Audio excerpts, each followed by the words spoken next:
Hi everybody, this is Ravi Nallapareddy from precision academy. ఈరోజు ప్రాతస్మరణీయుడైన CP brown గురించి చర్చించుకున్నాము ఈ ప్రభాత వేళ. ప్రశ్న: give a brief note on the contributions of CP brown to Telugu language and literature. Telugu భాష మరియు సాహిత్యానికి సిపి బ్రౌన్ చేసిన కృషిపై సంక్షిప్త గమనిక ఇవ్వండి. ఇట్లాంటి ప్రశ్న కన్నా ఎగ్జామ్లో అడిగితే ఎలా రాయాలి, అది బేసిక్గా ఏపీపీఎస్సిలో అడిగే అవకాశం ఉంది. తెలంగాణ కూడా సంబంధించిందే ఇది, ఎందుకంటే తెలుగుకు సంబంధించింది కాదు, కానీ ఆ సిలబస్లో లేదు. అయితే సిలబస్లో ఉన్నా లేకున్నా ప్రతి తెలుగువాడు ఈ వీడియో చూడాలి, ఎందుకంటే పూర్తిగా చూస్తే మీకే అర్థమవుతుంది మనం ఎంత రుణపడి ఉన్నాము ఈయనకి అని. ఈయన గురించి తెలుసుకోవడం మన బాధ్యత. మొట్టమొదట కొన్ని ట్రాన్స్లేషన్స్ కీవర్డ్స్కి చెప్పి తర్వాత ఆయన పర్సనల్ డీటెయిల్స్ కూడా ఇచ్చిన తర్వాత నేను ఆన్సర్లోకి వెళ్తాను. కామెంటరీస్ అంటే వ్యాఖ్యానాలు, ట్రాన్స్క్రైబింగ్ అంటే లిప్యంతరీకరణ, డిక్షనరీ అంటే నిఘంటువు, లిటరరీ వర్క్స్ సాహిత్య రచనలు, గ్రామర్ వ్యాకరణము, మ్యానుస్క్రిప్ట్స్ రాతప్రతులు, పబ్లికేషన్స్ ప్రచురణలు. ఈ ట్రాన్స్లేషన్స్ మీరు మనసులో పెట్టుకోండి. నేను ఆ వర్డ్స్ ఇంగ్లీష్లో వాడినప్పుడు మీరు తెలుగులో అర్థం చేసుకోవచ్చు. ఇంకా ఆయన పర్సనల్ డీటెయిల్స్కి వెళ్తే సిపి బ్రౌన్ కలకత్తాలో పుట్టారు 1798.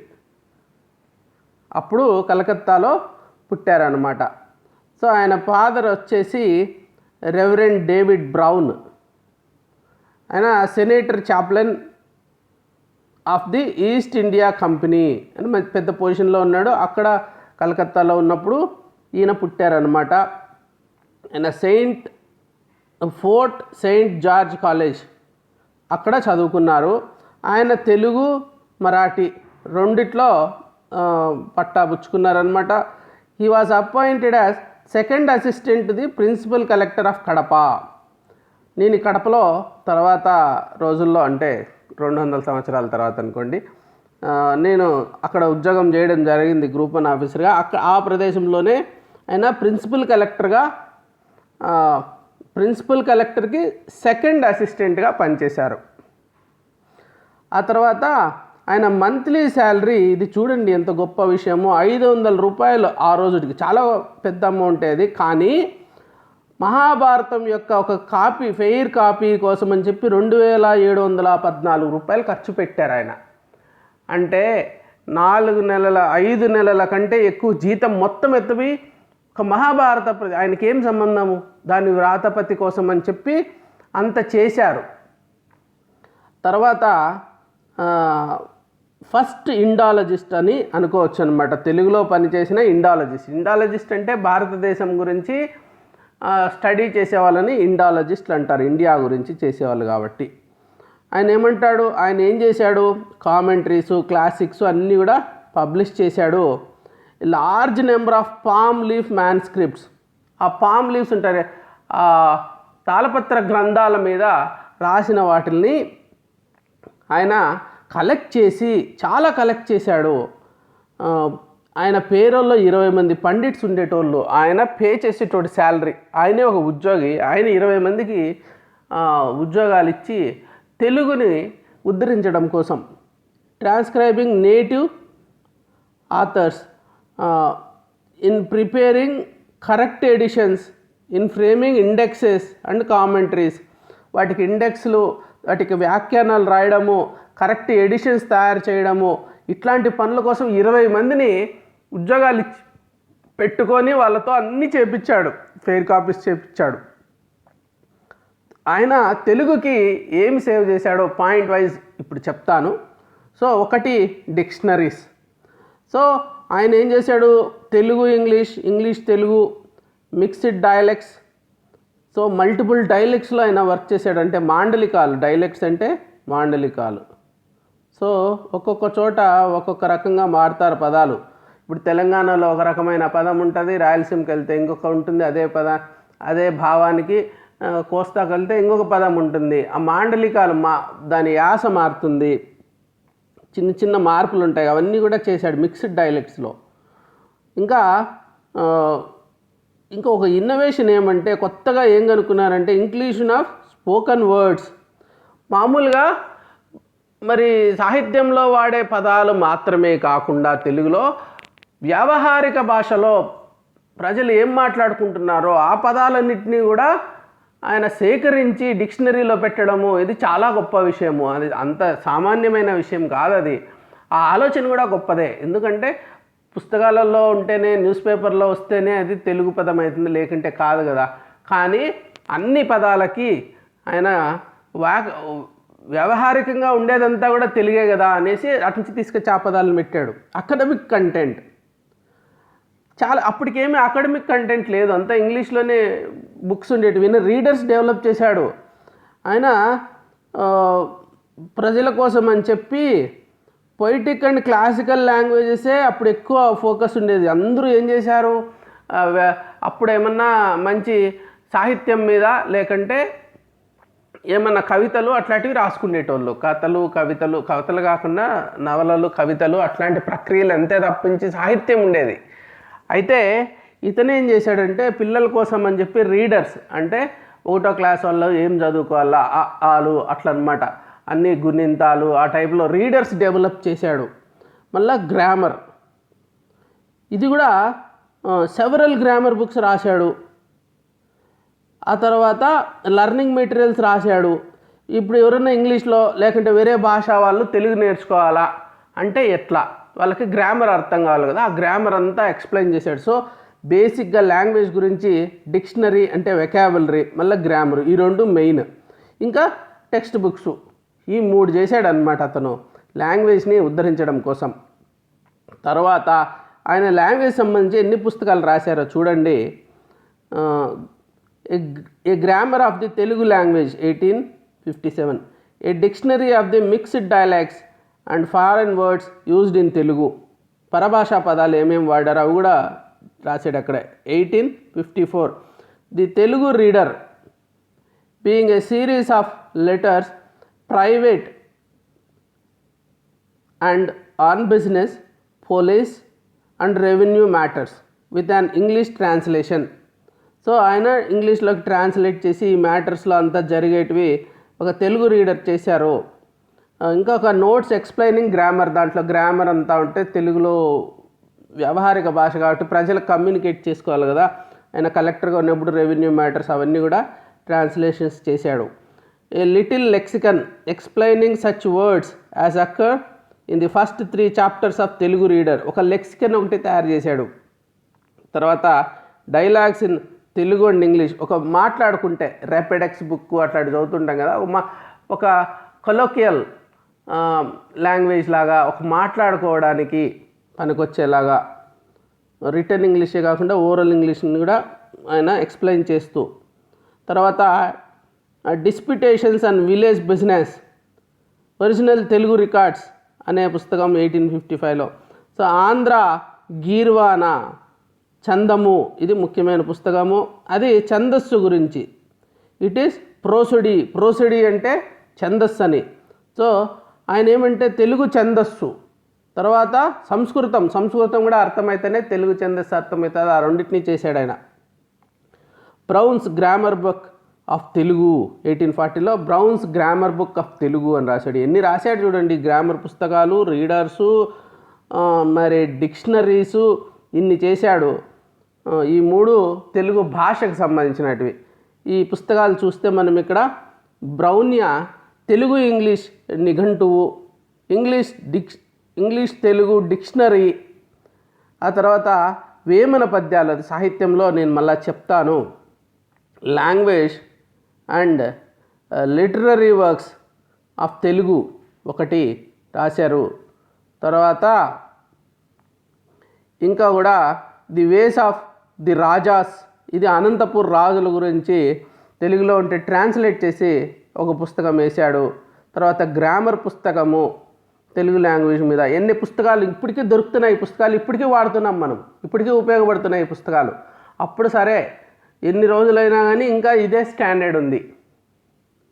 ఇంకా కూడా తెలుగు సాహిత్యం గురించి వస్తే గ్రేట్ క్లాసిక్స్ సేవ్ చేశాడు ఆయన. ఏవో పేర్లు చెప్తే మనకి ఒళ్ళు పులకించిపోతుంది. ఇంత గొప్ప సాహిత్యాన్ని మన కోసం ఆయన సేవ్ చేశాడు ఆయన సొంత శాలరీతో. సో పంచతంత్ర ఎంత గొప్పదండి. తర్వాత పోతన భాగవతము, ఇది లేకుంటే అసలు తెలుగు ఏముంది? తేట తెలుగు, తేనెలూరే తెలుగు, భక్తి సారమంతా పోతన అద్భుతంగా రాసిన ఆ పుస్తకము అది కనుమరుగైపోయేది.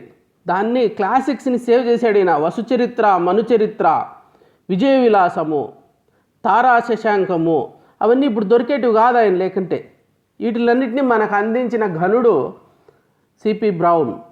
తర్వాత ఇంకా ఏం రెస్టోర్ చేశాడు?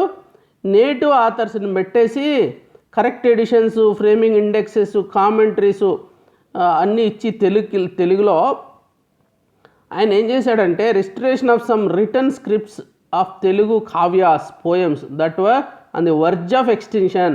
అవి వెళ్ళిపోయేటివి తాళపత్ర గ్రంథాల్లో ఉండే వాటిలన్నింటినీ రిస్టోర్ చేశాడనమాట. అవి అంతా ఇంకా మన కనుమరుగైపోయేటి. అవి కూడా చాలామందిని 20 మందిని పెట్టుకొని ఈ వర్క్ అంతా ఒక పెద్ద యజ్ఞంలాగా చేశాడు.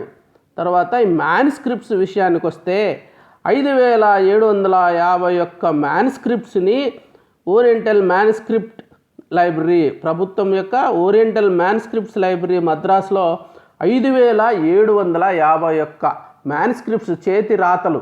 అవి పుస్తకాలు ఇంకా ఏం ప్రింట్ కూడా కాలే, అప్పుడు ఇంకా డిజిటల్ ఫార్మాట్లో పెట్టేది లేదు. అదంతా ఎత్తుకొచ్చి ఇచ్చాడనమాట. 5000 పుస్తకాలు. ఇది మామూలు విషయమా?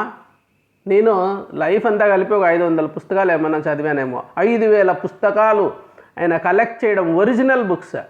మనం వెళ్తే ఎక్కడ పడితే అక్కడ అమెజాన్లో అప్లై చేస్తే వచ్చేస్తుంది పే చేస్తే. ఇప్పుడు అట్లా కాదు. ఆయన పల్లెల్లో వెతికి ఆ పుస్తకాలు ఎవరి దగ్గర ఉంటాయో వాళ్ళ దగ్గరికి వెళ్ళి కలెక్ట్ చేసి మ్యాన్స్క్రిప్ట్స్ ఇచ్చాడు. సో ఇంకా మరి వేమన గురించి ఆయన చేసిన సేవ అసలు అది చిన్న విషయం కాదు. మొదట 693 వేమన పద్యాలని ఆయన పబ్లిష్ చేసి మళ్ళా 1929లో ఇంకొక 10 ఏళ్ళకి 1164 వేమన పద్యాలని కలెక్ట్ చేశాడు. వేమన మన తెలుగులో అభ్యుదయ కవిత్వానికి మొట్టమొదట, ఇప్పుడుగా శ్రీశ్రీ వీళ్ళు కదా, అప్పుడే సామాజికంగా మార్పును తీసుకొచ్చిన మహాకవి వేమన. అంత గొప్ప కవి ఆ పద్యాలన్నింటినీ సేకరించి వాటిలంతా అద్భుతమని అర్థం చేసుకొని వాటికంతా ట్రాన్స్లేషన్స్ రాసి ఆయన మొట్టమొదట వేమనని పరిచయం చేసింది. అంటే మొత్తం ప్రపంచానికి ఇంత గొప్ప వ్యక్తి ఉన్నాడని ఈయనే. వేమన అభిమాని కూడా అనొచ్చు మనము. సిపి బ్రౌన్ ఆయన చేసిన సేవ మన తెలుగుకి ముఖ్యంగా ఈ వేమనది కూడా మనం గమనించుకోవాలి. ఇంకా ట్రాన్స్లేషన్ సొంతంగా కూడా చేశాడు. The works of the rajas or రాజుల యుద్ధములు అనేది, ది వర్క్స్ ఆఫ్ రాజాస్, దాన్ని తెలుగులో రాజుల యుద్ధములు అనేదాన్ని ట్రాన్స్లేట్ చేశాడు. అనంతపూర్లో రాజులు వాళ్ళ యుద్ధాలు, అది ఒక 1750 నుంచి 1810 మధ్యలో. So translated into English by Charles Philip Brown, అది పుస్తకం పేరు. అది ట్రాన్స్లేట్ చేశారు ఆయన. సో ట్రాన్స్లేషన్స్ చేశాడు. వేమనవి పద్యాలన్నీ మళ్ళీ ఇంగ్లీష్లోకి ట్రాన్స్లేట్ చేసి వాటిలో ఏవి వేమనవి కాకపోయిండొచ్చో కూడా ఐడెంటిఫై చేసే కెపాసిటీ ఆయనకు ఉంది. సో మ్యాన్స్క్రిప్ట్స్ అన్నీ ఎత్తుకెళ్ళి ఆ లైబ్రరీలో ఇచ్చాడు. ఇంకా పబ్లికేషన్స్ చేశాడు సొంతంగా. ఇంకా ఏం చేశాడు? కామెంటరీస్ అంతా చేసి వాటికన్నిటికీ పుస్తకాలకి నాన్ స్కాలర్స్కి కూడా అర్థమయ్యేలాగా టేల్ ఆఫ్ నలా బై రాఘవ, తర్వాత the calamities of Harishchandra by Gaurana మంత్రి, నన్నయాస్ ఆంధ్ర మహాభారతము, నన్నయ్యది ఆంధ్ర మహాభారతం. ఈయన కూడా అభినయ నన్నయ్య అనొచ్చు. అప్పుడు ఎట్లయితే తెలుగుకి పరిష్కరించి తెలుగుకి ఇంత గొప్ప సాహిత్యాన్ని తెలుగులో నన్నయ్య రాజరాజ నరేంద్రుడు సహాయంను నారాయణ భట్టు సహాయంతో చేసినప్పుడు ఈ మళ్ళా అంతటి వర్క్ చేశాడు సిపి బ్రౌన్. ఇంకా రామరాజభూషణుడిది వసుచరిత్ర పబ్లిష్ చేశాడు, పెద్దన మనుచరిత్ర పబ్లిష్ చేశాడు, పోతన ఆంధ్ర మహాభాగవతము, తర్వాత తిక్కన ఆంధ్ర మహాభారతము, తర్వాత శ్రీనాథ పలనాటి వీర చరిత్ర, ఇవన్నీ కూడా పబ్లిష్ చేసుకుంటూ వస్తున్నాడు. ఇతను సొంత డబ్బులతో పబ్లిష్ చేశాడు ఈ పుస్తకాలన్నిటినీ. ఇంకా ఆయనకు కొన్ని అవార్డ్స్ వచ్చాయి. ఆయనకేమంటే ఆంధ్ర భాషోద్ధారక, అంటే చాలా భాషను ఉద్ధరించిన వాడా అనేసి అప్పుడు ఒక అవార్డు ఇచ్చారు. Saviour of Telugu. Andhra Pradesh state government కూడా ఒక స్టాచ్యూ ఎరెక్ట్ చేసింది. ఒక లైబ్రరీ బిల్డింగు కడపలో ఆయన ఎక్కడైతే పనిచేసి ఇవన్నీ చేశారో అక్కడ లైబ్రరీ బిల్డింగ్ని ఒక బ్రౌన్స్ బంగ్లా అని ఉంది, దాంట్లో చేయడం జరిగింది. దానికి జానుమద్ది హనుమత్ శాస్త్రి గారు ఆ ఇనిషియేటివ్ తీసుకొని దానికి అధ్యక్షుడిగా ఉండి చేయడం జరిగింది. ఇక్కడ నా పర్సనల్ ఎక్స్పీరియన్స్ ఒకటి షేర్ చేస్తా. అదృష్టవశాత్తు నేను కడపలో పనిచేసినప్పుడు ఈ జానుమద్ది హనుమత్ శాస్త్రి గారితో పరిచయం కావడం, అక్కడ మా సాహిత్యంలో నాకు గురువుగారు లాంటి వారు రాపాక ఏకాంబరాచార్యులు గారు అవధానుల గురించి ఒక పుస్తకము, రాజశేఖర అవధానులు ఎప్పుడు వారు, ఆయన చాలా గొప్ప అవధాని, ఆయన పుస్తకం కావాలంటే నేను ఈ లైబ్రరీకి తీసుకెళ్ళాను. ఈ లైబ్రరీలో కనిపించింది. అద్భుతమైన ఆ పుస్తకాన్ని జిరాక్స్ చేసుకొని చిన్నపిల్లల్లాగా ఆయన సంబరపడిపోయారు రాపాక వారు. అప్పుడు నాకు ఇట్లా పరిచయం కావడము, తర్వాత నేను సిపి బ్రౌన్ పేరు మీద ఉన్న ఈ లైబ్రరీకి సహాయం చేయాలని అప్పుడు మా జాయింట్ కలెక్టర్ గారు కలెక్టర్ ఇన్ఛార్జ్ ఉంటే వారి దగ్గరికి తీసుకెళ్తే ఆయన మంచి ధన సహాయం గవర్నమెంట్ డబ్బులే ఒక 7.5 లక్షల దాకా ఇవ్వడము, దాంతో ఆ బిల్డింగ్ కూడా మంచిగా ఉపయోగపడము పుస్తకాల కోసం అంతా జరిగింది. సో ఉడతా భక్తిగా సిపి బ్రౌన్ పేరు మీద ఉన్న లైబ్రరీకి ఎంతో కొంత నేను కూడా కొంత చేయగలగడం అనేది నా అదృష్టం. తర్వాత ఇప్పుడు రీక్యాప్ చేసుకున్నాం. లాంగ్వేజ్ గురించి ఆయన డిక్షనరీ నిఘంటువులు రాశారు, వ్యాకరణ పుస్తకాలు రాశారు, అకాడమిక్ కంటెంట్ డెవలప్ చేశారు. 3 చేశారనమాట లాంగ్వేజ్ గురించి. ఇంకా లిటరేచర్ గురించి పెద్ద పెద్ద క్లాసిక్స్, మహాభాగవతము, మహాభారతము, మనుచరిత్ర, వసుచరిత్ర, అన్ని క్లాసిక్స్ని సేవ్ చేశారు. ఆయన రిస్టోర్ చేశారు. అంతా ఎంతోమంది 20 మంది పండితులను బట్టి రిస్టోర్ చేశారు. మొత్తం మ్యాన్స్క్రిప్ట్స్ 5700 పైన మ్యాన్స్క్రిప్ట్స్ తీసుకెళ్ళి మద్రాసులో మ్యాన్స్క్రిప్ట్స్ గవర్నమెంట్ మ్యాన్స్క్రిప్ట్స్ ప్లేస్లో పెట్టి, తర్వాత వేమన గురించి ప్రత్యేకంగా మనం చెప్పాలా. వేమనని ఆయన అంతా గ్రంథస్థం చేయడం అనేది చాలా గొప్ప కాంట్రిబ్యూషను. తర్వాత ట్రాన్స్లేషన్సు చాలా, అంటే ఈయన సొంతంగా కూడా ట్రాన్స్లేట్ చేశాడు. తర్వాత పబ్లికేషన్స్ చేశాడు సొంత డబ్బులతో. ఎన్నో పుస్తకాలు, ఉద్గ్రంథాలు మన తెలుగు భాషకి మనం డిఫైన్ చేసుకోవడానికి మన సాహిత్యం అనేది ఏదైతే ఉందో అది మన సాంస్కృతిక వారసత్వంగా ఆయన మనకిచ్చాడు. మన వారసత్వాన్ని మనకిచ్చిన ఆంగ్లేయుడు సిపి బ్రౌన్. 9 పాయింట్లు ఉన్నాయి. లాస్ట్లో మామూలుగా వేరే వాళ్ళు చెప్పిన కొటేషన్స్ చెప్తాము. ఇక్కడ ఈయన ఏమన్నాడో ఇది అతిశయోక్తి కాదు. మొట్టమొదటి చదివితే అతిశయోక్తి అనుకుంటాము, కానీ ఆయన చెప్పిండేది అక్షర సత్యం. ఆయన ఏం చెప్పాడంటే, Telugu literature was dying out, the flame was flickering in the socket in 1825. I found Telugu literature dead. In 30 years, I raised it to life అన్నాడు సిపి బ్రౌన్. 30 ఏళ్లలో దాన్ని మళ్ళా పునర్జీవితం చేశాను నేను. తెలుగు చనిపోయింది ఆల్మోస్ట్. అప్పుడు కొన్న ఊపిరితో కొట్టుకుంటా అన్న తెలుగుని ఆయన ఉద్ధరించాడు, భాషని, సాహిత్యాన్ని. మహానుభావుడు అతను సిపి బ్రౌన్ మహాశయ. తెలుగుని రక్షించిన మహనీయుడు నువ్వు. నీ సేవలు తెలుగు జాతి ఎన్నటికీ మరువదు. అది నా మాటగా చెప్తున్నాను.